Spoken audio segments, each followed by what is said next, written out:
ప్రేమల దేవుని పిల్లలారా, అక్కడ క్రైస్తవుడికి విశ్రాంతి ఎప్పుడు?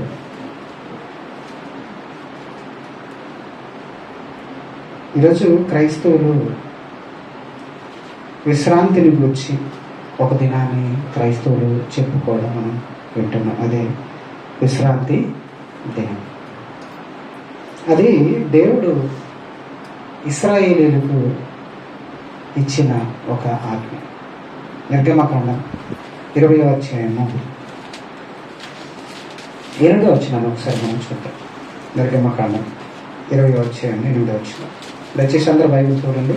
ఒక మంచి పాఠాన్ని మనం నేర్చుకోవాలి. దేవుని సన్నిధికి వచ్చిన మనం ఖాళీ హృదయాలతో వెళ్ళక, మరి దేవుని ఆకలిని లేదా దేవుని వాక్యాన్ని ఆకలింపులు చేసుకొని, మరి దేవుని మాటలతో మనం సంతోషంగా ఇంటికి తిరిగి వెళ్ళాలి. ఆలస్యమైన ఎంచక సమయానికి నేను ముగిస్తాను, మీకు తెలుసు కనుక శ్రద్ధగా వినవలసిందిగా కోరుచున్నాను. 8వ వచనం చదవండి. విశ్రాంతి దినమును పరిశుద్ధముగా ఆచరించుటకు జ్ఞాపకం ఉంచుకొనుము. చాలు. విశ్రాంతి దినమును పరిశుద్ధముగా ఆచరించుటకు జ్ఞాపకం ఉంచుకొనుము అంటున్నాడు. జ్ఞాపకం అంటే ఇశ్రాయేలీలతో దేవుడు చెప్పిన ఆజ్ఞ. ఇదంతా ఎప్పుడు ఇవ్వబడింది అంటే ఇశ్రాయేలీలు అరణ్య ప్రయాణంలో ఉన్నప్పుడు ఇవ్వబడింది. దేవుడు ఏదైనా ఒక ఆజ్ఞను ఇస్తున్నాడంటే దాని వెనకాల చాలా ఆలోచన ఉంటుంది. దేవుడు ఏదైనా మనుషులకు ఒక ఆజ్ఞ రూపంగా ఇస్తున్నట్టు దాని వెనకాల దేవుని సంకల్పం ఉంటుంది. ఇశ్రాయేలీలకు 10 ఆజ్ఞలు ఇచ్చాడు. 10 కమాండ్మెంట్స్ ఉంటాయి. 10 ఆజ్ఞలు.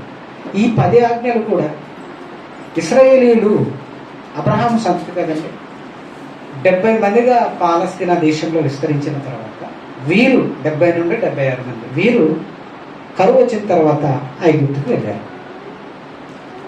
ఐగుప్తులో కరువు వలన అక్కడ 7-14 సంవత్సరాలు ఉండడం బట్టి వాళ్ళు అక్కడే స్థిరపడ్డారు. ఈ యోసేపు అక్కడ ప్రధానమంత్రి స్థాయిలో ఉన్నాడని వారు అక్కడ స్థిరపడిన తర్వాత యోసేపు మరణించిన తర్వాత యోసేపును ఎరుగని ఒక ఫరో రాజు వచ్చి ఇశ్రాయేలీలను బానిసలుగా చేసుకున్నాడు. బలీయమైన పనులతో వారిని ఇబ్బంది పెడుతున్నప్పుడు చాలామంది విస్తరించారు, కానీ వారందరూ కఠిన బానిసత్వంలో ఉన్నారు. అప్పుడు దేవుడికి ప్రార్థించారు. దేవా, ఈ బానిసత్వం నుండి మమ్మల్ని విడిపించు అని వాళ్ళ మూలుగులు దేవుడికి వినిపిస్తే దేవుడు వారి మధ్య మోషే అనే ఒక నాయకుడిని పుట్టించి ఆయనను ద్వారా వారిని విడిపించి ఐగుప్తు నుండి పాలు తేనెలు ప్రవహించు కనాను దేశానికి తీసుకురావడానికి దేవుడు సంకల్పాన్ని ప్రారంభించాడు. ఈ మధ్యలో అనగా పాలు తేనెలు ప్రవహించు దేశానికి వెళ్ళకముందు మధ్యలో అరణ్యంలో దేవుడు మోషేను సీనాయి పర్వతం మీదకి పిలిచి 10 ఆజ్ఞలు ఇచ్చాడు. ఆ 10 ఆజ్ఞలు 2 పలకల మీద రాసి ఇచ్చాడు. ఆ 10 ఆజ్ఞలలో ఒక ఆజ్ఞ, 3వ ఆజ్ఞది విశ్రాంతి దినమును పరిశుద్ధముగా ఆచరించుటకు జ్ఞాపకం ఉంచుకొనుము అన్నాడు. ఎందుకు ఈ ఆజ్ఞ ఇచ్చాడు? ఈ ఆజ్ఞలు ఇవ్వవలసిన అవసరం ఏముందంటే ఇశ్రాయేలీయులు చాలా తరాల వారు విస్తరించారు ఐగుప్తులో. అక్కడ యెహోవాను కానీ ఆయనే మా దేవుడు అని కానీ వారికి జ్ఞాపకము లేదు అనేక మందికి. కనుక వారు ఐగుప్తులో ఉన్న వారి దేవతలనే వీళ్ళు కూడా పూజిస్తున్నప్పుడు దేవుడు తనను తాను పరిచయం చేసుకోవడానికి ఒక కట్టడ, ఒక నియమము, ఒక నిబంధన ఇచ్చారు. అదే ధర్మశాస్త్రం.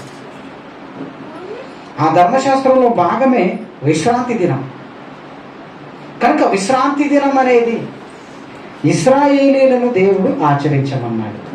ఈ విశ్రాంతి దినాన్ని ఏమంటే ఆచరించేటప్పుడు ఏమేం చేయాలో కూడా దేవుడు చెప్పాడు. నిర్గమకాండం 31వ అధ్యాయం 12వ వచనం ఒకసారి చదువు. నిర్గమకాండం 31వ అధ్యాయం 12వ వచనం. మరియు యెహోవా మోషేతో ఇట్లనెను, నీవు ఇశ్రాయేలీయులతో నిజముగా మీరు నేను నియమించిన విశ్రాంతి దినమును ఆచరింపవలెను. మిమ్మును పరిశుద్ధపరచు యెహోవాను నేనే అని తెలుసుకున్నట్లు అది మీ తరతరములకు నాకును మీకును ఒక గురుతు. ఏమండి? మీ తరతరములకు నాకును ఒక గురుతు కనుక మీరు దానిని ఆచరించండి అన్నారు. 15వ వచనం చదవండి.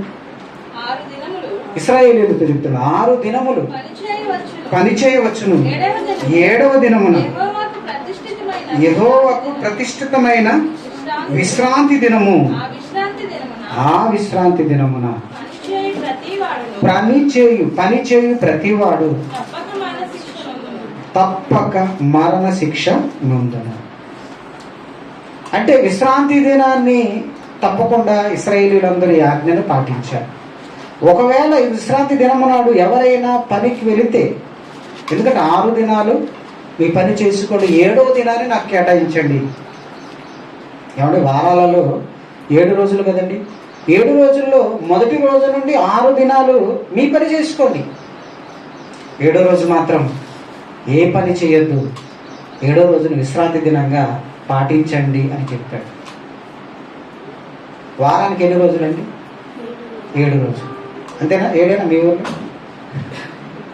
మరి అలా చూస్తే వారానికి ఎన్ని రోజులు వెంటనే చెప్పాలి, ఎందుకంటే వడ్డీ లెక్కలు ఈ లెక్కలు ఆ లెక్కలు బాగా చేస్తాను మనం. ఇప్పుడు వారంలో మొదటి రోజు ఏది?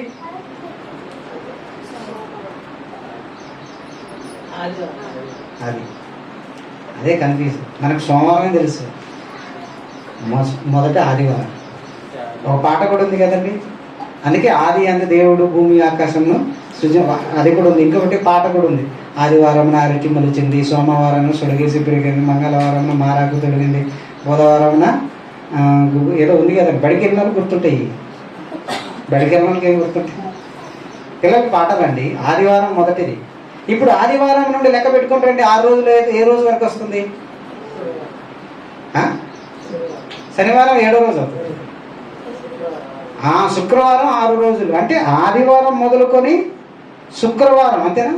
ఆది సోమ మంగళ బుధ గురు శుక్ర 6 రోజులు. 7వ రోజు విశ్రాంతి దినం, అంటే శనివారము విశ్రాంతి దినం. ఇశ్రాయేలీయులకి ఇది మనకు కాదు. అందుకే విశ్రాంతి దినము ఆచరించండి అంటే వాళ్ళు శనివారం ఆచరించేవాళ్ళు. ఎవరు? ఇశ్రాయేలీయులు.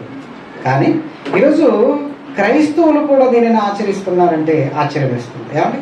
మనకందరికీ తెలుసు, సెవెంత్ డే అడ్వాంటిస్ట్స్ అని, సెవెంత్ డే అడ్వాంటిస్టులు అని ఒక సంస్థ ఉంది. వాళ్ళే యెహోవా సాక్షులు అని పిలువబడేవారు. మనం విశ్రాంతి దినాన్ని మనం పాటించాలి. క్రైస్తవుల దగ్గరకు వచ్చి నా దగ్గర కూడా ఫోన్ చేశారు, ఇలా మన దగ్గర కూడా వస్తుంటారు. కాబట్టి ఈ పాట మనకు చాలా అవసరమని నేను చెప్తున్నాను. మనం విశ్రాంతి దినాన్ని పాటించాలి. ఆదివారం కూడుకోవడం అంటే, ఆదివారం అంటే 8వ రోజు లేదా ఫస్ట్ రోజు కనుక 7వ రోజు కూడుకోవాలి, అది కూడా శనివారం. కనుక శనివారం నాడే మనం కూడుకోవాలి. అలా కూడుకుంటేనే దేవుడి దృష్టిలో ఆజ్ఞను మనం పాటించిన వారం. లేదంటే ధర్మశాస్త్రానికి మనం భిన్నంగా నడుచుకుంటున్నట్టు అని బోధలు చేస్తున్నారు. ఇప్పుడు మనం కన్ఫ్యూజ్ అయిపోతాం. మనం ఎప్పుడు కూడుకుంటున్నాం? ఈరోజు ఏ వారం? ఆదివారం. మనం కూడా శనివారం కూర్చున్నాం? మనకు కాదు కదా చెప్పింది. కనుక ఈ క్లారిటీ మనకు తెలియాలి. రైట్. ఇప్పుడు విశ్రాంతి దినాన్ని పాటించేటప్పుడు ఇది వారం కరెక్ట్ చేసుకుంటే సరిపోతుందా? ఏం చేయకూడదట? ఆ రోజు ఏ పని చేయకూడదు. ఎవరిని? నిర్గమకాండం 20వ అధ్యాయం 11వ వచనం చూడండి. 20వ అధ్యాయం 11వ వచనంలో 6 దినములలో యెహోవా ఆకాశమును భూమియు సముద్రమును వాటిలో సమస్తము సృజించి 7వ దినమున విశ్రమించను. అందుచేత యెహోవా విశ్రాంతి దినమును ఆశీర్వదించి దానిని పరిశుద్ధపరచును. అది కాదు. ఇప్పుడు విశ్రాంతి దినమున ఏ పని చేయకూడదని చెప్పిన దేవుడు ఇక్కడే 30 చదివాం కదా, 31 చదివాం కదా. ఏ పని చేయకూడదన్న దేవుడు ఒకవేళ ఎవరైనా పని చేస్తే ఏం చేయమన్నాడు తెలుసా? వాడు తప్పకుండా మరణ శిక్ష పొందాలి. ఎవరు? విశ్రాంతి దినాన్ని పాటించకుండా పనికి వెళ్ళిన వాడు. ఇప్పుడు విశ్రాంతి దినము ఒకవేళ ఆదివారం అనుకోండి, ఈరోజు ఆరాధనకి రాని వాళ్ళందరూ ఏమవ్వాలి? ఈరోజు రాని వాళ్ళు ఈరోజు విశ్రాంతి దినం అనుకుంటే ఏం చేయాలి? మనం వాళ్ళందరం పిలిచి తప్పకుండా వాళ్ళకి ఏం చేయాలి, వచ్చిన వాళ్ళు ఏం చేయాలి, రాళ్ళతో కొట్టి చంపాలి. ఎలా చంపితే వాళ్ళు చచ్చిపోతారు, మనం ఎక్కడ ఉంటాం, జైల్లో ఉంటాం, ఎదురు పోలీస్ స్టేషన్ ఉంది, అంతే కదా. ఇప్పుడు చట్టం ఉందండి, నరహత్య పాపం, నరహత్య ప్రకారం జైల్లో ఉంటాం. మరి ఇప్పుడు క్రైస్తవుడు విశ్రాంతి దినాన్ని పాటించగలడా? నా ప్రశ్న. పాటించలేడు కదండి. కనుక క్రైస్తవులకు కాదు ఇది, యూదులకి. పోనీ ఇదొకటేనండి, ఇంకా చాలా ఉన్నాయండి. విశ్రాంతి దినము నాడు ఆ రోజు ఏమండి, ఆ రోజు ఏం చేయకూడదు తెలుసా? నడవలసినంత దూరమే నడవాలి, అంత బైబిల్లో ఉన్నది. తర్వాత నీవు కానీ, నీ ఇంట్లో పిల్లలు కానీ, నీ ఇంట్లో వచ్చిన బంధువులు కానీ ఏ పని చేయకూడదు, ఒత్తిగా ఉండాలి. ఇంకొకటి తెలుసా, నీ ఇంట్లో పొయ్యి కూడా వెలిగించకూడదు. ఏం వెలిగించకూడదు? పొయ్యి అంటే వంట కూడా నువ్వు చేయకూడదు. మరి భోజనం ఎలా అంటే శుక్రవారం చేసుకో, ముందు రోజే వండుకోవాలి. శనివారం భోజనం కోసం ముందు రోజే వండుకోవాలి. విశ్రాంతి దినం నాడు ఇంట్లో వంట కూడా చేయకూడదు. ఇప్పుడు మన దగ్గరకు వచ్చి మీరు విశ్రాంతి దినాన్ని పాటించాలని చెప్పేవాడు అన్నం తిని వస్తాడా, తినకుండా వస్తాడు? తినే వస్తాడు. ఎక్కడి నుండి వస్తాడు? మన ఊరి నుండి వస్తాడు, దూరం కదా, నడవలసిన దూరమే నడవాలని వీడు బస్సు ఎక్కి వస్తాడు. అందుకే ఇలా ఆలోచనప్పుడు మనం ఏం చేయాలి, నువ్వు అన్నం తిన్నామని అడిగాను. ఎలా తిన్నావు అంటే మరి వండుకుని తిన్నావు అంటే అవును. మరి విశ్రాంతి దినం నాడు పొయ్యి కూడా వెలిగించకూడదు కదా, అదొకటి. నడవలసిన దూరమే నడవాలి, ఇంత దూరం ఎలా వచ్చాం, ఇదొకటి. తర్వాత ఏమండి ఒక అధ్యాయం చూపిస్తాను నేను. దినవృత్తాంతంలో 2వ గ్రంథం 8వ అధ్యాయం. దినవృత్తాంతంలో 2వ గ్రంథం 8వ అధ్యాయం 13వ వచనం చదువు. దినవృత్తాంతంలో 2వ గ్రంథం 8వ అధ్యాయము 13వ వచనం. అందరూ చూడాలి, బైబిల్ అందరూ చూడాలి, ఎందుకంటే మన బైబిల్లో ఉన్నాయి. దినవృత్తాంతంలో 2వ గ్రంథం 8వ అధ్యాయం 13వ వచనం. ఓకే. మోషే ఇచ్చిన ఆజ్ఞను బట్టి, అందరు చూడాలి బైబిల్. మోషే ఇచ్చిన ఆజ్ఞను బట్టి విశ్రాంతి దినముల యందును అమావాస్యల యందును నియామక కాలముల యందును సంవత్సరమునకు ముమ్మారు జరుగు పండగల యందును అనగా పులియని రొట్టెల పండగ యందును వారముల పండగ యందును పర్ణశాలల పండగల యందును యెహోవాకు దహన బలులు అర్పించుచు వచ్చెను. ఎవరు? ఇశ్రాయేలీయులు. ఫస్ట్ ఏ పండుగ ఉంది? ఫస్ట్ ఏది ఉంది? విశ్రాంతి దినముల యందును, అదే కదా ఫస్ట్ లైను. మోషే ఇచ్చిన ఆజ్ఞను బట్టి విశ్రాంతి దినముల యందు, చివరి లైన్లో యెహోవాకు దహన బలులు అర్పించుచు వచ్చేది. అంటే విశ్రాంతి దినము నాడు కూడా ఏమి ఇవ్వాలి? జంతు బలి ఇవ్వాలి. అర్థమవుతుందా? ఇప్పుడు విశ్రాంతి దినాన్ని పాటించాలని వచ్చినోడు ఏ బలి ఇచ్చి వచ్చాడు మనకు చెప్పడానికి? ఇంటికాడ ఏ బలి ఇచ్చాడు? వాడు అనుకుంటాడు మేకను కోసాను, వండుకొని మటన్ వండుకొని తిని వచ్చాను అనుకుంటాడు. తినడం కాదు, కోసి దహన బలిగా బలిపీఠం కట్టి దేవుడికి అర్పించాలి. ఇది చేస్తారండి? చెయ్యరు కానీ వచ్చి మనకి చెప్తుంటారు. చూడాలి మన బైబుల్ ఏం చెప్తుంది. ఈ 7th డే అడ్వెంటిస్టులు, యెహోవా సాక్షులు అని చెప్పుకునేవారు, వాళ్ళ బోధ ఏంటో మనకు తెలియాలి. వాళ్ళు చెప్తున్న బోధను బైబిల్తో మనం కంపేర్ చేయాలి. అప్పుడు వాడు బైబిల్ ప్రకారంగా చెప్తున్నాడా, వాడు కొత్తగా చెప్తున్నాడు అనేది మనకు అర్థమవుతుంది. అర్థమైందా? ఏమేమి చేయకూడదు, విశ్రాంతి దినం వాడు ఏమేమి చేయాలి మళ్ళీ చెప్పండి. చెప్పాలి, మీరు చెప్పాలి, మనకు గుర్తుండాలి. ఎందుకంటే ఎవడు వచ్చినా ఇందులో అన్ని పాటించకపోతే వాడిని నమ్మాల్సిన అవసరం లేదు. నా దాకా వద్దు, మీకు తెలియాలి. మొదట ఏం చెప్పాడు? విశ్రాంతి దినము నాడు ఆచరించకపోతే, నీ ఇంట్లో ఎవరైనా ఆచరించకపోతే సాయంత్రానికి ఇంట్లో శవం లెగాలి, అంతే కదా. నేను రానన్న కాలు నొప్పులు వస్తున్నాయి, కీలు నొప్పులు, ఎవరు రాలేదనుకో, సాయంత్రానికి వాళ్ళు పాడగట్టి ఏం చేయాలి? నిజమే చెప్తున్నా, అబద్ధం చెప్తున్నాను, సమాధి చేయాలి. కనుక వాడైనా ముక్కుడైనా మూలుకుంటే అడిగి రావాలా? యెహోవా సన్నిధికి రావాలి. కానీ చూడండి, మన అదృష్టం ఏంటంటే ఆ ఆప్షన్ లేదు మనం ఎందుకంటే విశ్రాంతి దినం కింద మనం లేదు. కనుక ఎవరైనా పాటించకపోతే వాళ్ళని రాళ్లతో కొట్టి ఎవరు చెప్పాలా? మనమే చెప్పాలి, మన దేవుడు గారు. అదొకటి. నడవలసిన దూరమే నడవాలి. ఇంట్లో పోయి వెలిగించుకోకూడదు, అంటే అన్నం వండుకోకూడదు. తర్వాత నీ ఇంట్లో నువ్వు కానీ నీ పనివాడు కానీ పొరపాటున మీ బంధువులు శనివారం ఇంటికి వచ్చారు అనుకుందాం, ఆదివారం విశ్రాంతి దినం అయితే నాటుకోడు కోసుడు ఇలాంటివి ఏమీ చేయకూడదు. ఎంత బాధ అండి. ఎందుకంటే మనం బుధవారం వస్తున్నారు అండి. బంధువులు వస్తే ఏం చేయాలండి? వాళ్ళకి ఏం చేయాలి? దావత్ ఇవ్వాలి కదా, పండగ చేయాలి కదా, ఏదో ఒక రోడ్డు పెట్టారు కానీ. మరి విశ్రాంతి దినం నాడు వస్తే లేదు. ఇన్ని ఇబ్బందులని చివరికి బలి అర్పించారు. ఎక్కడికి వెళ్ళి? దేవుని సన్నిధికి వెళ్ళి. ఇవన్నీ చేస్తేనే విశ్రాంతి దినాన్ని పాటించినట్లు. ఇవి మనకి సాధ్యమవుతాయా? మన దగ్గర సాధ్యమవుతా? అవ్వండి. అవి ఇశ్రాయేలీలకు దేవుడు చెప్పాడు విశ్రాంతి దినాన్ని పాటించండి. అది కూడా శనివారం, విశ్రాంతి దినం ఆదివారం కాదు. మరి మనం ఎందుకు ఆదివారం కూడుకుంటాం? మనకు సెలవులు కూడుకుంటున్నాం. వాళ్ళు మనల్ని కూడా చెప్తారు. ఏమని చెప్తారంటే, మనం కాదు, ప్రపంచంలో క్రైస్తవులు ఆదివారమే కూడుకుంటారు. ఇప్పుడు ఆదివారం ఎందుకు కూడుకుంటున్నారంటే సెలవు దినమని కూడుకుంటున్నారని వాళ్ళు మనకు చెప్తారు. సెలవు దినమనే కాదు, వారంలో ఒకరోజు కూడుకోవాలి. క్రొత్త నిబంధన క్రైస్తవులు ఆదివారమునే రొట్టె విరిచాడు కనుక మనం క్రొత్త నిబంధన ప్రకారమే మనం వెళుతున్నాం. కానీ వాళ్ళు పాత నిబంధన తీసుకొస్తారు మన దగ్గరికి. మరలా విశ్రాంతి దినాన్ని పాటించే యూదులు సున్నతి చేయించుకుని ఉండాలి. సున్నతి అంటే పురుషులు మరి గోపి చర్మాన్ని కట్ చేయించుకుని ఉండాలి. ఇలా ఎవరు చేస్తారో మనకు తెలుసు మన దగ్గర. కనుక ఇవన్నీ చేయని వాడు విశ్రాంతి దినాన్ని పాటించాలని ఎలా చెప్తాడు? కనుక విశ్రాంతి దినము పాటించగలిగిన వారు ఇవన్నీ చేయాలి. కనుక మనం విశ్రాంతి దినాన్ని పాటించవలసిన అవసరం లేదు. అది ఎవరితో చెబుతున్నాడు? అది ఎవరితో చెబుతున్నాడు? ఇశ్రాయేలీలతో చెబుతున్న మాట అది.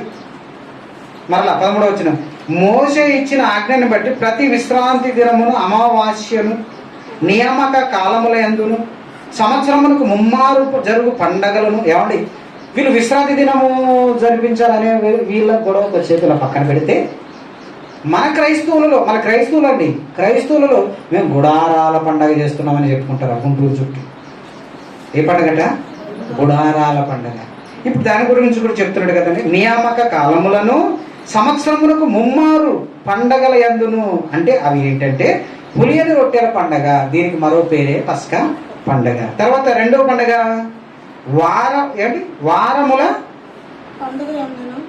వారముల పండగ యందును పర్ణశాలల పండగ యందును. వారముల పండగ అంటే కోతకాల పండగ అండి. పర్ణశాలల పండగ అంటే గుడారాల పండగ. గుడారాలే పర్ణశాలలు. కనుక ఈ 3 పండగలు ఇశ్రాయేలీలు చేయాలి. ఈ 3 పండగల్లో ఏముండాలో తెలిసి చివరికి ఏం చెప్పాడు? యెహోవాకు దహన బలులు అర్పించుచు వచ్చేది. అంటే ఈ 3 పండగలు చేసేవాడు దహన బలి కూడా ఇవ్వాలి. ఈరోజు గుడారాల పండుగ మన క్రైస్తవులు చేస్తున్నారు. గుడారాలు వేసుకొని పెద్దగా చేస్తారు. లక్షల మంది వస్తారండి అక్కడ. బైబిల్ మిషన్ అని, తర్వాత ఇంకేదో చాలా సంస్థలు. ఏమంటే అక్కడ బలులు అర్పిస్తారండి. బలి, జంతు బలి ఉంటుందండి. మరి ఎవరు చేయాలండి? ఇశ్రాయేలీయులు చేయాలి. నువ్వు చేసేదేంటి? కనుక మనం ఇవన్నీ ఏమీ చేయవలసిన అవసరం లేదు. వారముల పండగ అవసరం లేదు, పులియని రొట్టెల పండగ అవసరం లేదు, గుడారాల పండగ అవసరం లేదు. ఇవన్నీ చేస్తే ఖచ్చితంగా జంతు బలి ఇవ్వాలి. పోనీ ఇద్దామని మనం వెళ్తే మనకు ఒక మేకను కలవాలంటే ఒక వారానికి ఒక మేకను ఇవ్వగలము. ఎందుకంటే జంతు బలి ఇవ్వాలి. అక్కడ దూడ లేదా, మేక లేదా, గొర్రె, ఈ 3 మనం కొంటామండి. దిక్కు లేక చికెన్ తింటున్నాం. 100 రూపాయలకి చికెన్ వస్తుంది, వండుకొని తింటున్నాం. మటన్ ఎక్కడ కొంటామండి మనం? ఈరోజు పెళ్ళిళ్ళ ఫంక్షన్లో మటన్ చాలా తక్కువ, చికెనే వేసుకున్నారు. ఎందుకంటే పరిస్థితి అండి. కనుక ఇవన్నీ మనము చేయవలసిన అవసరం లేదు. ఎందుకంటే మనం ఇశ్రాయేలీలము కానే కాదు. రైట్. మరి ఇవి పాత నిబంధనలు ఉన్నాయి కదా, దేవుడే చేయమన్నాడు కదా, మరి ఇప్పుడు ఎందుకు లేవు అనే ప్రశ్న మనకు వస్తే, హోషేయ గ్రంథము 2వ అధ్యాయం 11వ వచనం, దేవుడు వీటిని అన్నిటిని మాన్పిస్తానన్నాడు. దేవుడు వీటిని అన్నిటినీ నేను మాన్పించేస్తాను అన్నాడు దేవుడు. హోషేయ గ్రంథము 2వ అధ్యాయము 11వ వచనాన్ని మనం చూస్తే, హోషేయ గ్రంథము 2వ అధ్యాయం 11వ వచనం, పాత నిబంధనలను యేసుక్రీస్తు పుట్టక ముందే, హోషేయ గ్రంథము 2వ అధ్యాయం 11వ వచనం, దాని ఉత్సవ కాలములను, పండగలను, అమావాస్యలను, విశ్రాంతి దినములను, నియామక కాలములను మాన్పింతును. దాని అనగా ఇశ్రాయేలీయుల గురించి మాట్లాడుతూ, దాని ఉత్సవ కాలములను, పండగలను, అమావాస్య, విశ్రాంతి దినములను, నియామక కాలములను మాన్పింతును. నేను మాన్పించేస్తాను. ఎందుకంటే ఇవన్నీ నేనే ఇచ్చాను, ఇందులో నన్ను స్తుతించడం కంటే ఇందులో పాపం ఎక్కువ జరుగుతుందని దేవుడు బాధపడ్డాడు. దేవుడు బాధపడి దేవుడే వాటిని మాన్పించేస్తానంటున్నాడు. దేవుడే వాటిని మాన్పించేస్తానంటున్నాడు. ఎందుకంటే ఈ పండగ పేరుతో ఇశ్రాయేలీయులు పాపం చేస్తున్నారు. వ్యాపారంగా మార్చేశారు విశ్రాంతి దినాన్ని, వ్యాపారంగా మార్చేశారు. యేసుక్రీస్తు వారు శరీరధారిగా ఉన్నప్పుడు దేవాలయానికి వెళ్ళాడు. యోహాను సువార్త 2వ అధ్యాయంలో తీయనవసరం లేదు. దేవాలయానికి వెళ్ళారు. అక్కడ వెళితే సంత, పశువుల సంత కనపడుతుంది అక్కడ దేవాలయంలో. పశువుల సంత, పావురాల సంత. సంత లాగుందంటే వ్యాపారం, ట్రేడింగ్ జరుగుతుంది అక్కడ. రూకలు మార్చే వాళ్ళు ఉన్నారు, వ్యాపారం జరుగుతుంది. దేవుని మందిరంలో ఏంటి వ్యాపారం అంటే, మందిరంలో వ్యాపారం ఎలా జరుగుతుందని మనం ఆలోచిస్తే ఎలా జరుగుతుందంటే, ఇశ్రాయేలీయులు వాళ్ళకు పుట్టిన పశువులలో కానీ, పక్షులలో కానీ, కోళ్ళు మేకలలో కానీ మొదట పుట్టింది దేవుడికి ప్రతిష్ఠించాలి. అర్థమైందా? మొదటి పుట్టినది ఆవు కానీ, మేక కానీ, దూడ కానీ, గొర్రె కానీ మొదటి పుట్టింది ఎవరు ప్రతిష్ఠించాలి? దేవునికి. కనుక తీసుకొచ్చి దేవుని మందిరంలో ఇస్తున్నారు. మనల్ని కూడా కదా మొదటిది పండిన దేవుడికి ఇస్తారు కదా, మొదటి భాగం దేవుడిది, జ్యేష్ఠ భాగం అన్నాడు. అందుకని వాళ్ళు కూడా అందరూ తీసుకొస్తున్నారు. లక్షల జనాభా కదా ఇశ్రాయేలీయులు, లక్షల మంది కదా, అందరూ ఒక మందిరానికి రావాలి కదండి. దేశం మొత్తం ఒక చోటే రావాలి. ఆ మందిరానికి పశువులన్నిటినీ, ఎవరికి ప్రతిష్ఠింపబడిన వాటిని అన్నింటినీ తీసుకొస్తే ఇప్పుడు వాటిని ఏం చేయాలి? ఎవరో ఒకరు వాటిని డబ్బుకి తిరిగి కొనుక్కుని ఆ డబ్బులు దేవుని మందిరం కోసం వాడాలి. కనుక తీసుకొచ్చిన తర్వాత వీటిని అమ్మడం ప్రారంభించారు. వాటిని డబల్ రేట్. ఈ మధ్యకాలంలో ఒక చర్చిలో, సిఎస్ఎఫ్ చర్చిలండి, ఎందుకంటే అందులో ఫేమస్ ఉంటాయి కదా. ఒక అయ్యగారు చెప్తున్నారు, ఒక ఆవిడ గుడ్డు తెచ్చిందట. ఏ గుడ్డు? మొదటి గుడ్డు, కోడి పెట్టిన గుడ్డు, నాటుకోడి తెస్తే ఇది దేవుడు పాట, 150 రూపాయలు అన్నాడు అయ్యగారు. అప్పుడు దేవుడు కంటే గొప్పోడు అక్కడ కూర్చున్నాడు పెద్ద మనిషి, సంగతి ఆయన 200 అన్నాడు. అందుకని దేవుడు కంటే గొప్పోడు కదా. దేవుడు ఎంత పాడాడు? 150. ఇదే దేవుడి స్థాయి. ఎందుకంటే పాట కదా. ఇప్పుడు 200 అనేసరికి ఆయనకి ఇచ్చేసాను అంటే ఆయన దేవుడి కంటే గొప్పోడు అన్నాడు. ఎవడండి చెప్తాడు ఇలా పాట పాడమన్నాడా? ఎవడు అంటే వ్యాపారం ఇలా. ఇది ఎగ్జాంపుల్ చెప్పాను. ఇలా ప్రతి దానిని దేవుడికి తీసుకొచ్చిన వాటిని అన్నిటినీ వ్యాపారంగా ఎక్కువ డబ్బుకు అమ్మడం, పాట పాడడం, ఎవడి ఇలా చేస్తూ వ్యాపారంగా దేవుడికి నచ్చని క్రియలు ఆ రోజు జరుగుతున్నాయి. కనుక నేను మీ విశ్రాంతి దినములు కూడా నేను మాన్పిస్తాను. ఇది ఒకటే కదండి, పండగలో కూడా ఎవరి జనులు తినుటకు తాగుటకు కూర్చుండిరి, ఆడుటకు లేచిరి. పండగలో ఇదంతా దేవుడు చూసి నేను మాన్పించేస్తాను అన్నాడు. ఎలా మాన్పించాడు? దేవుడు కదా ఇచ్చింది ధర్మశాస్త్రాన్ని. మరి దేవుడే ఈ ధర్మశాస్త్రాన్ని తీసివేయాలి. దేవుడే ఇచ్చింది దేవుడే తీసివేయాలి. దేవుడు ఇచ్చింది దేవుడే తీసివేయకుండా వెళ్ళదు అది. కనుక ఈ ధర్మశాస్త్రాన్ని ఏం చేయాలంటే నెరవేర్చి దాన్ని కొట్టివేయాలి. కనుక ఇప్పుడు ఎవరైతే ఈ ధర్మశాస్త్రాన్ని రాసి ఇచ్చారో దేవుడు, ఆయన మరణించాలి. కనుక దేవుని పక్షాన దేవుని కుమారుడైన యేసుక్రీస్తు వారు భూమి మీదకి రావాల్సి వచ్చింది. ఆయన భూమి మీదకి వచ్చిన తర్వాత మత్తయి సువార్త 5వ అధ్యాయము, మత్తయి సువార్త 5వ అధ్యాయము మనం చూస్తే, మత్తయి సువార్త 5వ అధ్యాయము 17వ వచనాన్ని చదువు. ధర్మశాస్త్రమునైనను ప్రవక్తల వచనములైనను కొట్టివేయ వచ్చితినని తలంచవద్దు. నెరవేర్చుటకే గాని కొట్టివేయుటకు నేను రాలేదు. ఏమండి? యేసుక్రీస్తు వారు చెప్తున్న మాట అండి. ధర్మశాస్త్రములైనను ప్రవక్తల వచనములైనను కొట్టివేయ వచ్చితినని తలంచవద్దు. నెరవేర్చుటకే గాని కొట్టివేయుటకు నేను రాలేదు. తర్వాత వచ్చిన చెప్తున్నాడు, ఆకాశమును భూమియు గతించిపోయిననే గాని ధర్మశాస్త్రం అంతయు నెరవేరు వరకు దాని నుండి ఒక పుల్లు అయినను సున్నా అయినను తప్పిపోదని నిశ్చయముగా మీతో చెప్పుచున్నాను. యేసుక్రీస్తు ఏమంటున్నాడంటే ధర్మశాస్త్రం అంతా నెరవేరు వరకు అన్నాడు.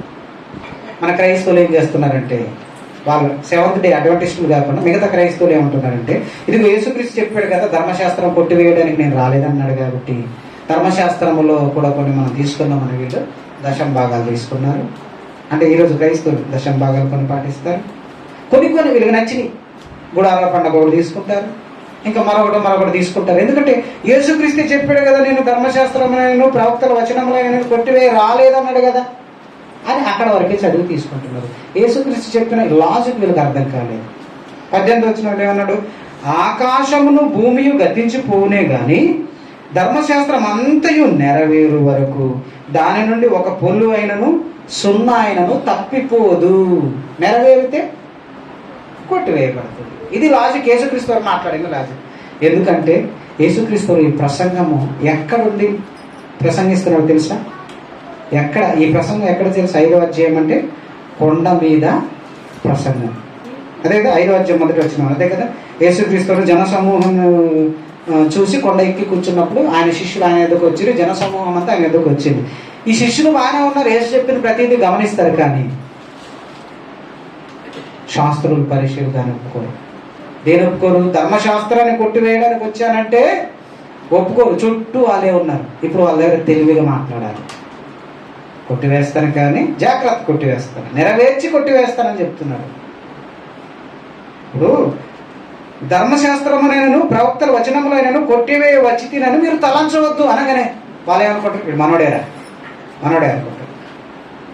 ఇప్పుడు ఆంధ్రాలో రాజకీయాలు మనం చూస్తే, మన తెలంగాణ కంటే ఆంధ్రాని మనం చూస్తే, ఒక తెలుగుదేశం పార్టీ వాడు వచ్చి ఉదాహరణకి వైఎస్ఆర్సీపీలో వచ్చి జగన్ ఎంత గొప్పవాడంటే అన్నాడు అనుకోడు, మనోడేరా అనుకుంటున్నాడు. కానీ తర్వాత మాట్లాడేది అంత పట్టించుకోకపోతే, వాడు వచ్చిందే వేరే పార్టీ వాడు ఈ పార్టీకి వచ్చి పుల్ల పెట్టడానికి వచ్చాడు. కానీ ముందు ఏమంటాడు? మీకు అర్థం కావడానికి చెప్పారు. ఇప్పుడు యేసుక్రీస్తు వారు ధర్మశాస్త్రాన్ని తీసివేయడానికే వచ్చాడు. కానీ వాళ్ళకి చెబుతున్నది ఏంటంటే, ధర్మశాస్త్రమునైనను ప్రవక్తల వచనములైనను కొట్టివేయ వచ్చి తినని మీరు తలంచవద్దు, నెరవేర్చుటకే వచ్చి తిన గాని తీసివేయుటకు నేను కొట్టివేయుటకు రాలేదు అని చెబుతూ, ఆకాశమును భూమి గతించిపోనే గాని ధర్మశాస్త్రం అంతయు నెరవేరు వరకు ఒక పుల్లైనను సున్నాయను తప్పిపోదు. నెరవేరితే తప్పిపోతుంది. అది అంటే లాజిక్గా మాట్లాడాడు యేసుక్రీస్తు వారు. అంటే యేసుక్రీస్తు వారు ధర్మశాస్త్రాన్ని నెరవేర్చి తీసివేయడానికి వచ్చాడు ఆయన. ఎందుకంటే ఈ ధర్మశాస్త్రంలోనే ఉంది కదా, విశ్రాంతి దినాన్ని పరిశుద్ధంగా ఆచరించాలి, సున్నతి చేయించుకోవాలి, పండగలు ఆచరించాలి, ఇవన్నీ ఆచరించాలి. కాబట్టి వీటిని తీసివేస్తే అప్పుడు అన్యజనులు కూడా దేవుని పిల్లలు అవుతారు. మీకు అర్థం కావడానికి చెప్తాను. ఎఫెసీయులకు రాసిన పత్రిక 2వ అధ్యాయంలో ఇంకా క్లారిటీ ఇస్తాడు. కొట్టి వేసాడా లేదనేది ఇంకా క్లారిటీ ఇస్తాడు. ఓన్లీ విశ్రాంతి దినం గురించే మనం మాట్లాడుతున్నాం, ఇంకా మొత్తం వద్దు. ఎఫెసీయులకు రాసిన పత్రిక 2వ అధ్యాయంలో మనం చూస్తే, 2వ అధ్యాయంలో 11వ వచనం నుండి మనం చూద్దాం. 11వ వచనం చదవండి. కాబట్టి మునుపు శరీర విషయంలో అన్యజనులైన ఎఫెసీయులతో చెప్తున్నమాట. వీళ్ళు యూదులు కాదు, అన్యజనులు. ఎఫెసీయులు అన్యజనులు అండి, వాళ్ళు యూదులు కాదు.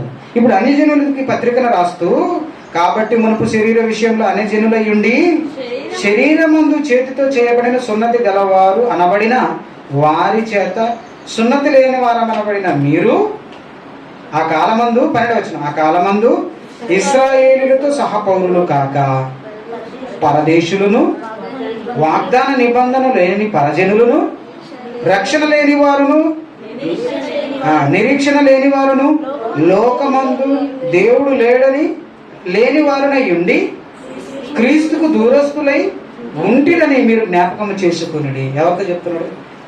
ఫిలిప్పీలతో చెప్తున్నాడు. క్షమించాడు, ఎఫెసీయులతో చెప్తున్నాడు. ఎందుకంటే అలా అని చెప్పాడు.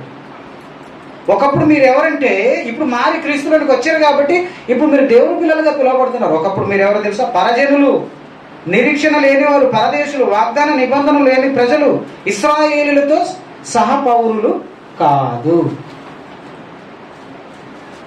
అలా ఉండిన మిమ్మల్ని మీకు మధ్యన ఒకటి ఉంది.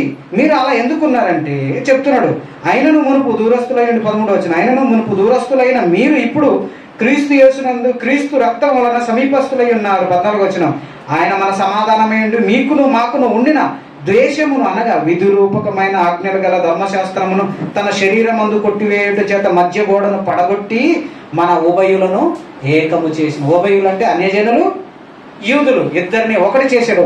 ఎందుకంటే యూదులకు అన్యజనులకు మధ్య ఉన్నదే ధర్మశాస్త్రం. ఆ ధర్మశాస్త్రంలో ఉన్నది విశ్రాంతి దినం ఒక ఆజ్ఞ.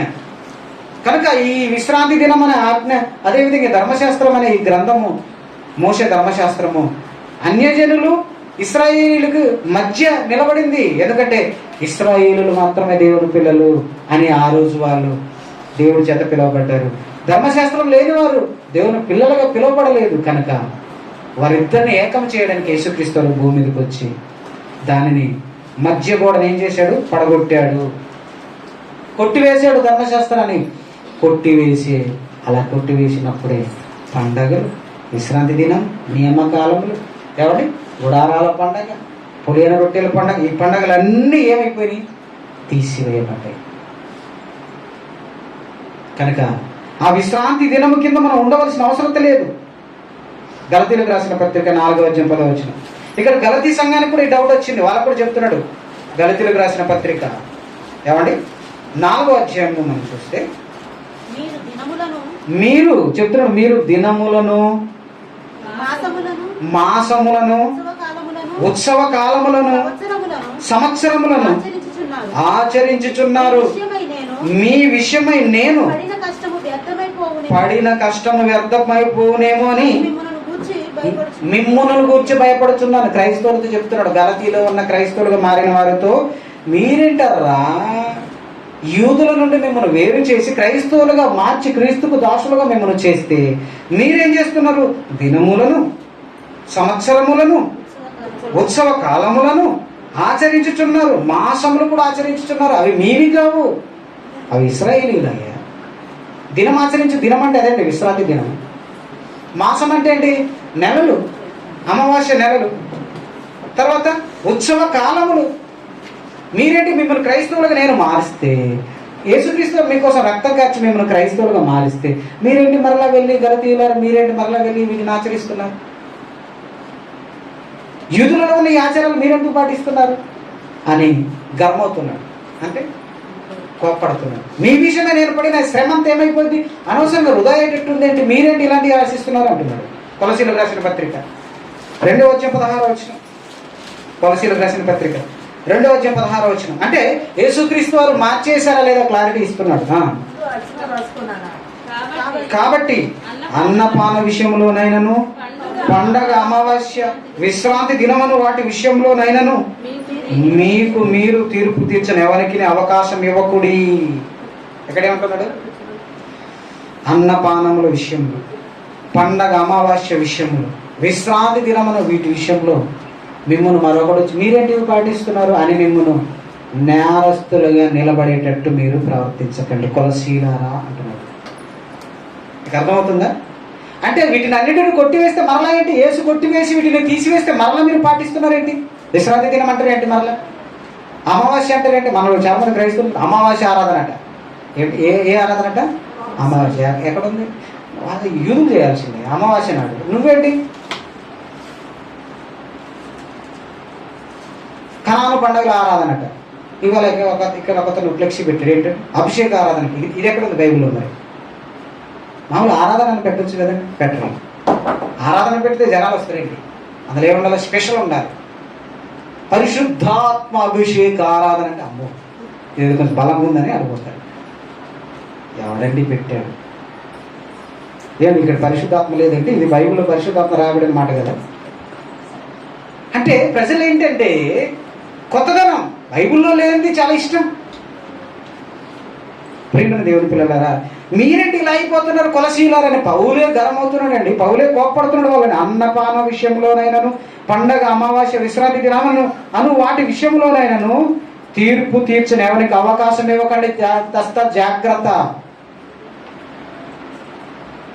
అంటుంటే ఈ పండగలే దేవుడు వద్దంటుంటే క్రైస్తవులు ఇంకా 2 పండుగలు తెచ్చిపెట్టుకున్నారు. ఏంటయి?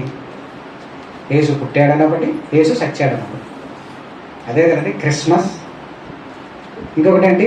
Good Friday. ఇవి అసలు లేనివండి.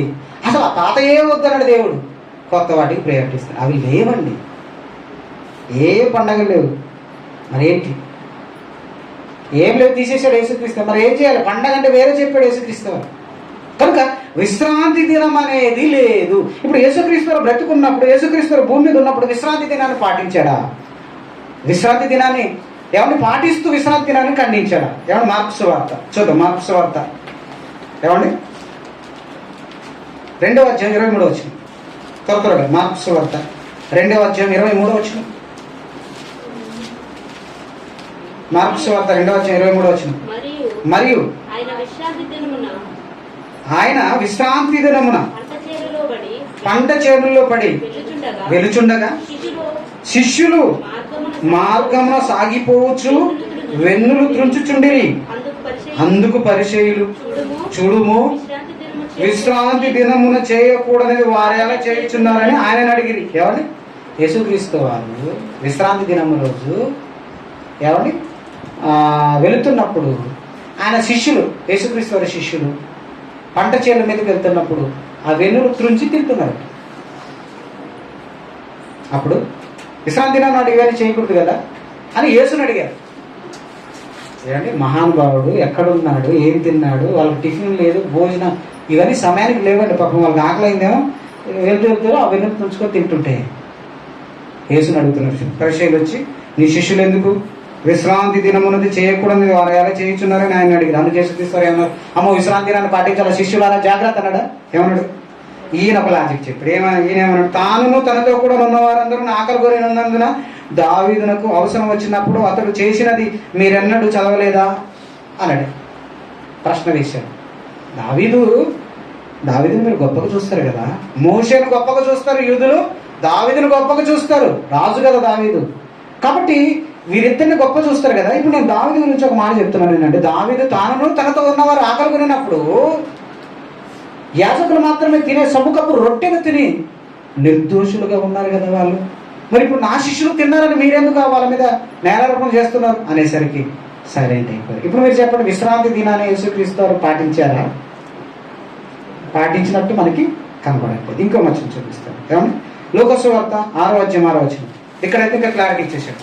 లూకాసు వార్త 6వ అధ్యాయం 6వ వచనం. లూకాసు వార్త 6వ అధ్యాయం 6వ వచనం. కొత్త నిబంధనలో విశ్రాంతి దినాన్ని పాటించారా లేదా అది మనం క్లారిటీ ఇస్తున్నాం. మరి ఒక విశ్రాంతి దినమున ఆయన సమాజ మందిరంలోనికి వెళ్ళి బోధించుచున్నప్పుడు అక్కడ ఊచ చేయగలవాడు అక్కడ ఉండేను. అంటే పోలియో అనుకుందాం, ఊచ చేయంటదే కదండి, పోలియో వ్యాధి అనుకుందాం. అక్కడ పోలియో లేదు కానీ మొత్తానికైతే ఊచ చేయగలవాడు అక్కడ ఉండేను. సమాజ మందిరంలో ఆయన విశ్రాంతి దినంలో బోధించేటప్పుడు యేసు కనిపించాడు. అప్పుడు యేసుక్రీస్తు వారు అయితే శాస్త్రులను పరిచయులను ఆయన మీద నేరము మోపవలనని విశ్రాంతి దినమున స్వస్థపరచునేమో అని ఆయనను కనిపెట్టుచుండిని. వీళ్ళు వచ్చింది ఎందుకు? వాక్యం వినడానికి కాదు, ఈయన బోధకుడు కదా, మంచి వాక్యం బోధిస్తారని కాదు. ఎందుకు వచ్చారట? ఈయన ఎప్పుడు ఈ విశ్రాంతి దినము నాడు ఈయనను స్వస్థపరిస్తే విశ్రాంతి దినాన్ని నువ్వు పాటించట్లేదేమో నేరారోపణ చేసి రాళ్ళు రువ్వి కొట్టాలి. ఇది వాళ్ళ ప్లాన్. నీకు అర్థమైందా? యేసుక్రీస్తును రాళ్లతో కొట్టి చంపాలి. అందుకని వీళ్ళు ఈయన మీద నేరము మోపవలెనని విశ్రాంతి దినమున స్వస్థపరచునేమో అని ఆయనను కనిపెట్టుచుండేవి. అప్పుడు ఆయన అసలే ఎవరు? దేవుడు కదండి, ఆయన ఏమన్నా తెలుసు. అయితే ఆయన వారి ఆలోచనలు ఎరిగి ఊచ చేయగల వానితో నీవు లేచి మధ్యన నిలవమని చెప్పగా వాడు లేచి నిలిచాడు. నువ్వు నిలబడి అన్నాడు ఆయన. వీళ్ళు అసలే ఎదురు చూస్తున్నారు. వీళ్ళు బాగా చేస్తే విశ్రాంతి దినం రోజు ఏ పని చేయకూడదు కదా, ఈయనకు స్వస్థపరచు చేయడానికి నేరం మోపుదామని రెడీగా ఉన్నారు. యేసుక్రీస్తు ఆయన లేపాడు. లేపి ఒక మాట మాట్లాడుతున్నాడు యేసుక్రీస్తు. 9వ వచనం. అప్పుడు యేసు విశ్రాంతి దినమున మేలు చేయుట ధర్మమా కీడు చేయుట ధర్మమా? ప్రజలారా వినండి. విశ్రాంతి దినమున మేలు చేయుట ధర్మమా కీడు చేయుట ధర్మమా? విశ్రాంతి దినమున ప్రాణరక్షణ ధర్మమా ప్రాణ హత్య ధర్మమా? మీరే చెప్పండి అన్నాడు.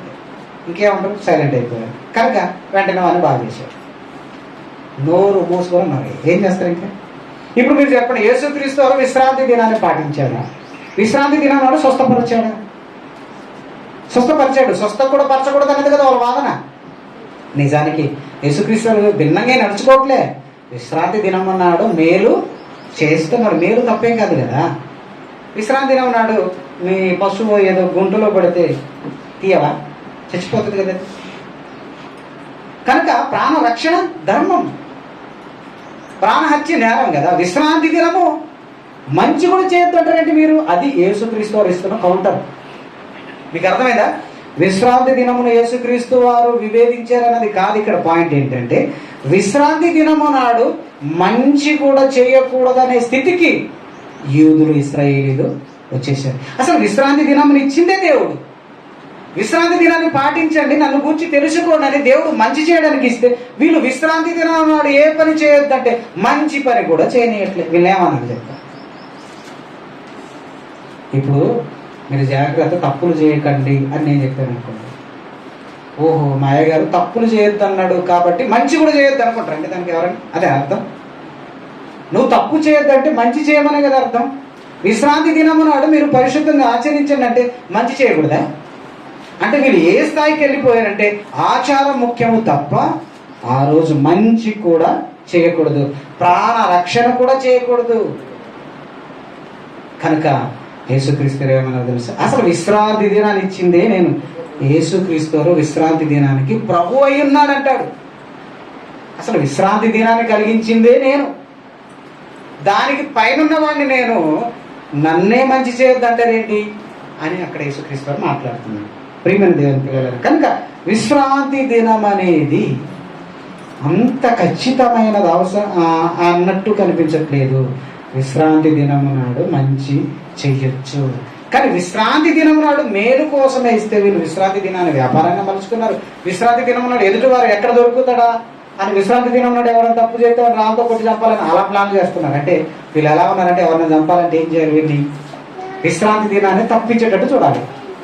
ఇప్పుడు హత్య చేసేవాడు ఎవరి మీద ఎవరికైనా కోపం ఉంది అనుకున్నాం, ఇప్పుడు మనం చంపాలి. ఎలా చంపాలి? చట్ట ప్రకారమే చంపాలి, చట్ట ప్రకారమే చంపాలి. కనుక ఇప్పుడు విశ్రాంతి దినం అనే చట్టం ఉంది. ఈ విశ్రాంతి దినం అనే చట్టాన్ని అప్లై చేసి చంపాలని వాళ్ళు ప్లాన్ చేస్తున్నారు. ఎంత దారుణం అండి. కనుక యేసుక్రీస్తు వారు అందుకే ఈ విశ్రాంతి దినాన్ని తన మరణంతో కొట్టి వేసినట్టు మనం స్పష్టంగా చూడగలం. రైట్. ఇప్పుడు విశ్రాంతి దినము లేదు, కరెక్టే. క్రైస్తవులుగా మరి మనకి ఎప్పుడు విశ్రాంతి? క్రొత్త నిబంధన క్రైస్తవులు విశ్రాంతి దినాన్ని ఏమైనా పాటించారా? త్వరగా అపోస్తుల కార్యంలో 5వ అధ్యాయం 42వ వచనం, అపోస్తుల కార్యంలో 5వ అధ్యాయం 42వ వచనాన్ని చదివితే, మొదటి శతాబ్దపు క్రైస్తవులు అనగా యేసు చనిపోయి తిరిగి లేచి వెళ్ళిపోయిన తర్వాత 12 మంది అపోస్తులు, పౌలు గారు, వాళ్ళు ఆ రోజు విశ్రాంతి దినాన్ని పాటించారా? దేవుడి పని ఎలా చేసుకుంటూ పోయారు అనేది మనకు అర్థమవుతుంది. 42వ వచనం, వాళ్ళు ఎలా ఉన్నారంటే ప్రతి దినము దేవాలయంలో ఇంటింటా కూడుకొనుచు, ఇంటింటను మానక బోధించుచు యేసే క్రీస్తుని ప్రకటించిరి. ఎలా ఉన్నారు మొదటి శతాబ్దం క్రైస్తవులు? విశ్రాంతి దినం నాడే కూడుకున్నారా? ప్రతిదినం కూడుకున్నారా? ఎందుకంటే మనం క్రైస్తవులం కదా. విశ్రాంతి దినమనే కూడుకోవాలా? మనం ప్రతిదినం కూడుకోవాలా? నువ్వు ఏ రోజైనా కూడుకోవచ్చు. అర్థమైనా? ఆప్షన్ మనకు వచ్చింది. నువ్వు కూడుకోవడానికి విశ్రాంతి దినమే అనగా శనివారమే కూడుకోవాలని క్రొత్త నిబంధనలో ఎక్కడ లేదు. మొదటి శతాబ్దం క్రైస్తవులు ఏ రోజు కూడుకున్నారంటే, వాళ్ళు ప్రతి దినము దేవాలయంలో కూడుకొనొచ్చు, మానక ఇంటింట బోధించుచు యేసే క్రీస్తుని ప్రకటించుచుండిరి. అర్థమైందా? కనుక శనివారము విశ్రాంతి దినం, యూదుల ఆచార ప్రకారం శనివారం విశ్రాంతి దినమే కూడుకోవాలి, మిగతా రోజులు మనం పని చేసుకోవచ్చు అనే ఈ నానుడు యేసుక్రీస్తుని తీసేశారు. కనుక నువ్వు ఏ రోజైనా కూడుకోవచ్చు. మనందరికీ కుదిరింది ఆదివారం కూడుకుంటాం. అలానే మిగతా రోజులు కూడుకోవద్దనే లేదండి. ఆదివారం ఆరాధన చేయొచ్చు, సోమవారం చేయొచ్చు, మంగళవారం చేయొచ్చు. అందుకే కొన్నిసార్లు చూడండి, ఆదివారం చర్చ్ ఉంటుంది, కొంతమంది సోమవారం చర్చ్ అంటారు, కొంతమంది మంగళవారం చర్చ్ అంటారు. వాళ్ళ ఇష్టం. వాళ్ళు కూడుకోవడం ఇంపార్టెంట్, వారానికి ఒకసారి కూడుకోవడం ఇంపార్టెంట్. అలానే వారానికి ఒకసారి అంటే ఎన్నిసార్లు కూడుకోవచ్చు, రోజు కూడుకోవచ్చు. కానీ శనివారమే కూడుకోవాలనే ఆచారము కొత్త నిబంధన మనకు కనిపించలేదు. ఇంకా మనకి డౌట్ క్లారిటీ అవ్వడానికి తిమోతికి రాసిన 2వ పత్రిక 4వ అధ్యాయము 2వ వచనాన్ని మనం చదివితే, తిమోతితో పౌలు గారు చెప్తున్నాడు. మరి ఎప్పుడు కూడుకోవాలి అనే డౌట్ వస్తే తిమోతితో పౌలు గారు చెప్తున్నాడు, తిమోతి నువ్వేం చెయ్యంటే, తిమోతి సేవకుడు కదా తిమోతి, ఆయన గురువు గారు పౌలు గారు చెప్తున్నారు. చదవండి తిమోతి 2వ వచనం చదువు, 4వ అధ్యాయం 2వ వచనం. తిమోతి పత్రిక 2వ తిమోతి పత్రిక 4వ అధ్యాయం 2వ వచనం. వాక్యమును ప్రకటించు తిమోతి. ఎప్పుడు? విశ్రాంతి దినమందును అన్నది అక్కడ లేదండి. సమయమందును అసమయమందును ప్రయాసపడుము, సంపూర్ణమైన దీర్ఘశాంతంతో ఉపదేశించుచు, ఖండించుచు, గద్దించుచు, బుద్ధి చెప్పుము. ఎప్పుడు ప్రకటించమన్నాడు? విశ్రాంతి దినం నాడే ప్రకటించమన్నాడా? కాదు కదా. సమయమందును అసమయమందును అంటే సమయం ఉన్నప్పుడు నాకు సమయం లేదని అనడానికి లేదు. అది ఎప్పుడైనా ప్రకటించవచ్చు. కొంతమంది చూడండి, వీరికి టైం లేదు, పాలేదు, ఎప్పుడు పడితే అప్పుడు వాక్యం చెప్పుకుంటానంటే ఈ వాక్యం చెప్పచ్చు. ఆ సమయం అంటే ఎవరైనా వాక్యం కావాలన్నారు అప్పుడే చెప్పు. రాత్రి ఫోన్ చేసి ఎవరైనా అడిగానంటే అప్పుడే చెప్పు. ఈ మధ్య రాత్రి ఫోన్ చేసి చెప్తున్నారు అనేసరికి పెళ్లిగాని ఆడపిల్లలట, పెళ్లిగాని మగపిల్లలకు ఫోన్ చెప్తున్నారట డౌట్ ఉందని వాక్యం కోసం. మళ్ళీ ఈయన ఏమంటాడు? వాక్యం చెప్తుందన్నా. ఈ దుప్పటి కప్పుకొని ఫోన్ గుడ్డు మాట్లాడుతుంటారు ఎవరు? పెళ్లిగాని ఆడపిల్లల గురించి. ఎందుకంట అన్నా అమ్మాయి డౌట్ అడిగిందన్న వాక్యం. నిన్నే ఎందుకు అడగాలట? దౌర్భాగ్యుడా, దిక్కుమాలలో నిన్నే ఎందుకు అడగాలంటే నువ్వే నచ్చావు వాళ్ళకి. అది ఇండిస్తుంది నీకు తెలియక రెచ్చిపోయి ఓ నన్ను వాక్యం అడిగిందని మొత్తం చెప్తావు. ఏం వినరు, నీ మాట వింటుందంతే. అప్పుడు విన్న తర్వాత ఏమన్నా అర్థమైందంటే ఏం అర్థం కాలేదు, నువ్వు నాకు నచ్చావంటది. అప్పుడు ఈయన వెళ్ళి ఊరు తాడేస్తాడు. అదే కాదు, తర్వాత ఉంటుంది. సమయమందు అసమయమందు అంటే అర్థమైంది ఇదే. అలా కాదు కదా. నువ్వు వాక్యం చెప్పడానికి విశ్రాంతి దినము లేదా మరొక రోజు అనేం లేదు. ఏ రోజైనా చెప్పవచ్చు. పగల రాత్రి అంటే ఎవడు ఉదాహరణకి పగలే అన్నారు అనుకోండి. విశ్రాంతి దినాన్ని ఎగ్జాంపుల్ నేను చెప్తానండి. విశ్రాంతి దినాన్ని శనివారం పాటించాలి ఉదయం పూట అన్నారు అనుకుందాం ఇదే నిజం అనుకుందాం వచ్చే. ఇప్పుడు మనం ఉదయం పూట కూడుకున్నాం. మనకి పూర్తి డిఫరెంట్. అమెరికాలో రాత్రి, ఇప్పుడు వాళ్ళు రాత్రి కూడుకోవా? మీకు అర్థమైందా? వాళ్ళకి రాత్రి అండి. ఇప్పుడు మనకి నెట్ట మధ్యాహ్నం 12-1 గంట అవుతుంది. వాళ్ళకి రివర్స్ ఉంటుంది. 1 గంట 10 నిమిషాలు తేడా ఉంటుంది అంతే. వాళ్ళకి మంచి గుర్రు నిద్రలో ఉంటారు. ఇప్పుడు అందరూ ఒకే టైమైనా కూడుకోవాలి అన్నాడు అనుకో దేవుడు, వాళ్ళు రాత్రి కూడుకో. లేదా వాళ్ళకి పగలైంది అనుకో మనం రాత్రి. అవుతుందండి మనకు అసలు అవుతుందా? మామూలుగా రమ్మంటేనే మనం రావు. ఇక రాత్రి అప్పుడు రాజు ఎవరో రెడ్డి ఎవరు ప్రయాణ ఫెసిలిటీ లేదంటాం. కనుక ఒక్కసారి అందరూ కూడుకోవడానికి కుదరదనే దేవుడు సమయమందును అసమయమందును ఏ సమయమన్నా నువ్వు కూడుకోవచ్చు, దీనికంటూ సమయం అంటూ లేదు అని దేవుడు చెప్తున్నాడు. ఇక మరి ఏ దినం? కీర్తనల గ్రంథం 9వ అధ్యాయం 6వ వచనంలో ఆల్రెడీగా ప్రవచనం అండి. అనుదినం అన్నాడు అక్కడ. కీర్తనల గ్రంథం 9వ అధ్యాయము 2వ వచనం చదువు. కీర్తనల గ్రంథం 9వ అధ్యాయం 2వ వచనం. మహోన్నతుడా 9 కాదు నాన్న, 96వ అధ్యాయం, క్షమించండి, 96వ అధ్యాయం 2వ వచనం. 96వ అధ్యాయం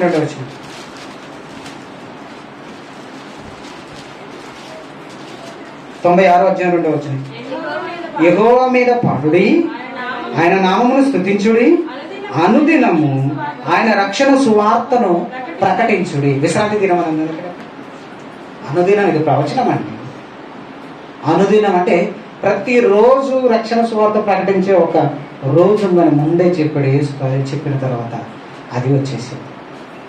కనుక అనుదినము రక్షణ సువార్త. నువ్వు ఎప్పుడైనా కూడుకోవచ్చు, ఎప్పుడైనా దేవుని ఆరాధించవచ్చు, ఎప్పుడైనా సువార్తకు వెళ్ళొచ్చు. మనం వెళ్ళే కదండి సువార్త. ఎందుకంటే క్రైస్తవుడికి విశ్రాంతి లేదండి. క్రైస్తవుడు ఎప్పుడైనా దేవుని పని చేయొచ్చు. క్రైస్తవుడికి విశ్రాంతి లేదు. అది కదా మన పాఠం. క్రైస్తవుడికి విశ్రాంతి ఎప్పుడంటే అసలు భూమి మీద క్రైస్తవుడికి విశ్రాంతి లేదు. భూమి మీద బ్రతుకున్నంత కాలం దేవుని పని ఎప్పుడైనా చేయొచ్చు. విశ్రాంతి దినం పేరుతో క్రైస్తవుడు సమయం వేస్ట్ చేయాల్సిన అవసరం లేదు.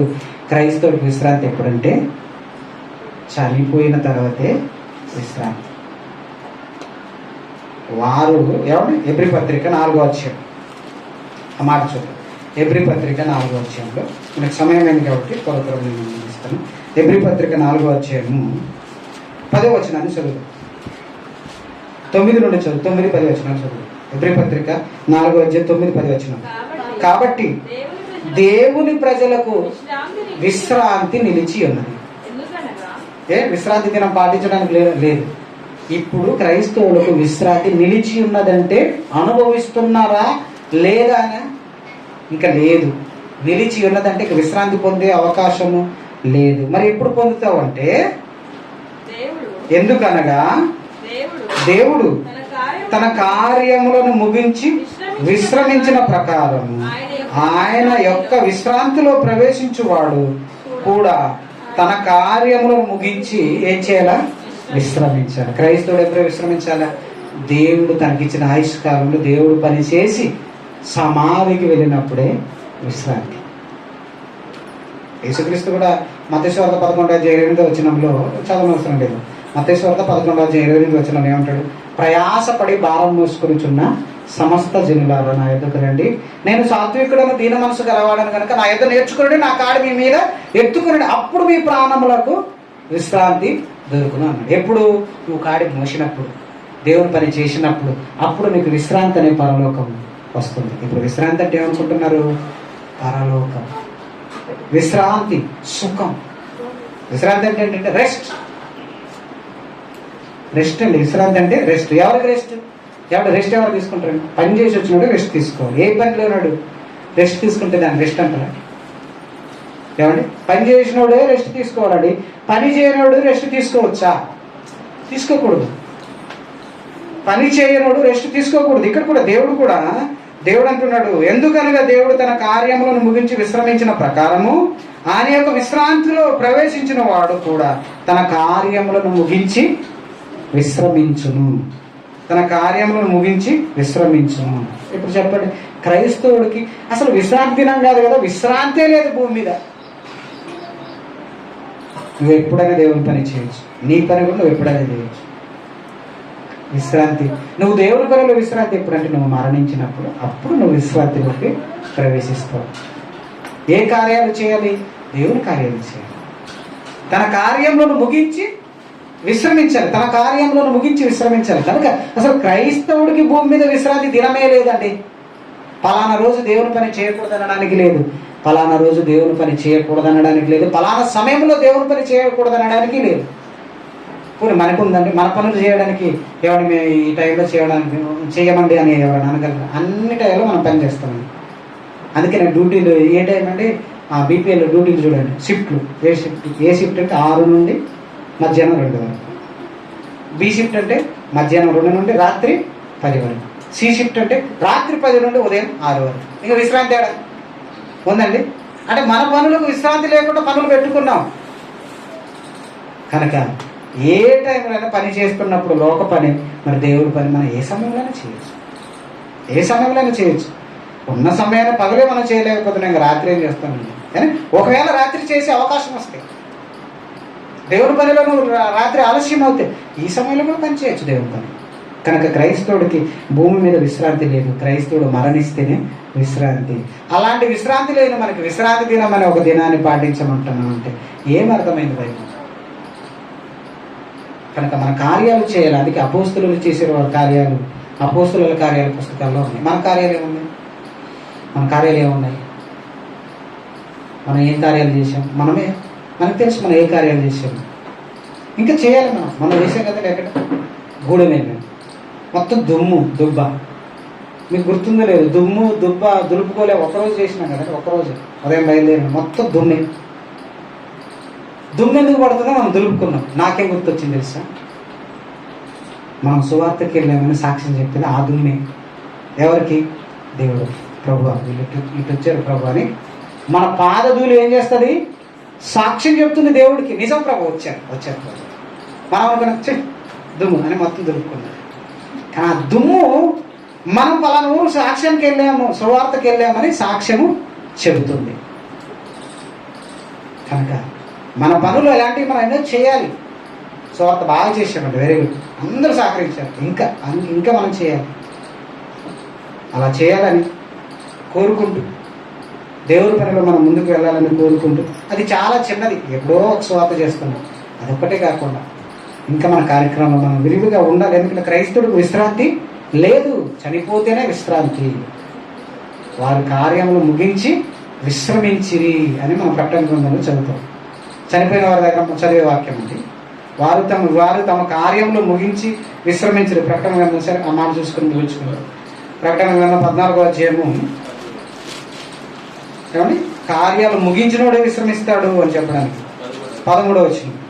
ప్రకటన గ్రంథం 14వ అధ్యాయం 13వ వచనం. అంతటా ఇప్పటి నుండి ప్రభువునందు మృతులు ధన్యులని రాయమని పరలోకము నుండి ఒక స్వరము చెప్పగా వింటిని. నిజమే, వారు తమ ప్రయాసములు మాని విశ్రాంతి పొందుదురు. ఎవరు?